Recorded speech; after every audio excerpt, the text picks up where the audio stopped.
This is no Nostrovini on a more serious note.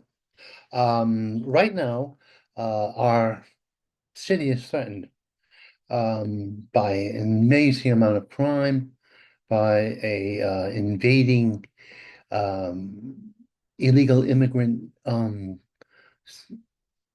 horde that has come into the city to do various crimes, and an invasion, essentially. Uh, and a great man, a hero, who's tried and succeeded in saving lives on the subway as being persecuted by a Marxist um, district attorney hired by Soros, probably the most evil man in the history of mankind. Well, at least the most contemporarily evil man. If we go way back, we have quite a roster of rogues. But I think Soros the greatest threat this country has. He probably is in league with satanic forces. Daniel Penny did a great thing. He topped a psychotic, murderous Michael Jackson impersonator. That man was killed by himself, essentially. He wouldn't take his meds. He had assaulted other people. He was dangerous. He was a predator. Thank God Penny was there to save that trainload of people.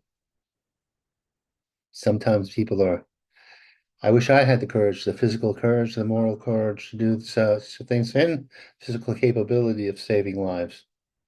We shouldn't discourage people from doing the right thing. Penny could have stood back, and while this monster, this demonic force, killed and murdered, or at least injured people on that train. Yes. And the people who helped him overcome this parasitic monster were a rainbow coalition of New Yorkers. I believe there were black men and brown men, all holding down the psychotic killer. God bless you, Daniel Penny, and good luck in your battle against an unjust criminal justice system and the professional politicos who are protesting against you.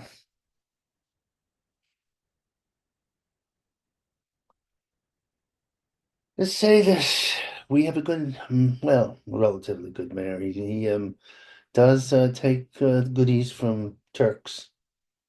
Not the Young Turks of TV, but the Young Turks of the Turkish embassy, and much corruption going on in New York City. True enough. But one thing he's doing that's right. He's standing with Trump. All this information is from the December 4th New York Post.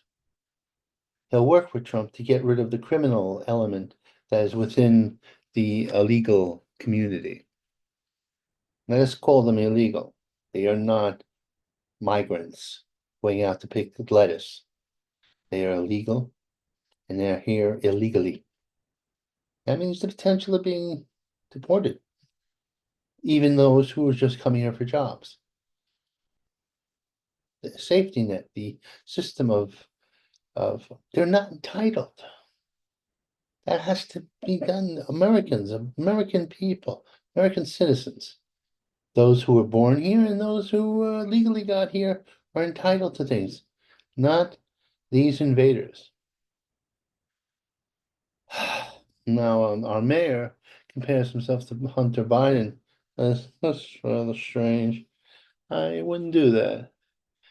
For all of Mayor Adams' sins, uh, he wasn't a malignant junkie bagman for his family who sold out his country, didn't acknowledge his child, and made love to his um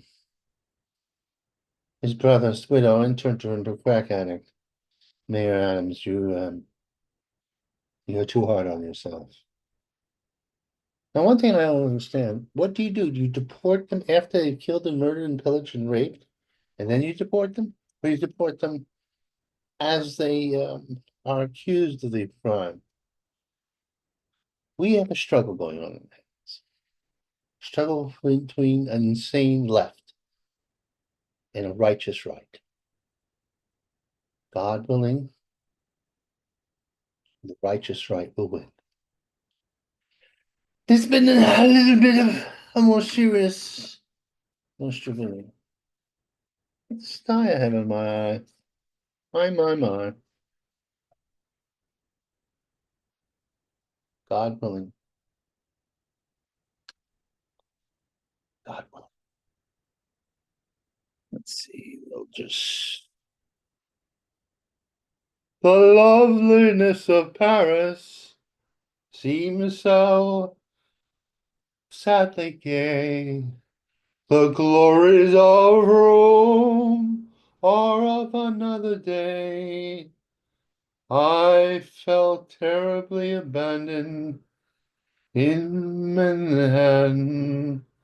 I'm going to San Francisco, where the junkies are a-happening. I left my heart in the cesspool that was San Francisco. It used to be a beautiful city, but then too many Marxist liberals got around, and they ruined that once glorious town. But it'll be back because Trump is gonna make it good again. It is blue, San Francisco, but one day it'll be red with vibrance again. All right, I have to work on that voice of mine. I used to have a fairly good voice. What do you people think? Is it still, do I still got it? Can I be an aging rock star yet?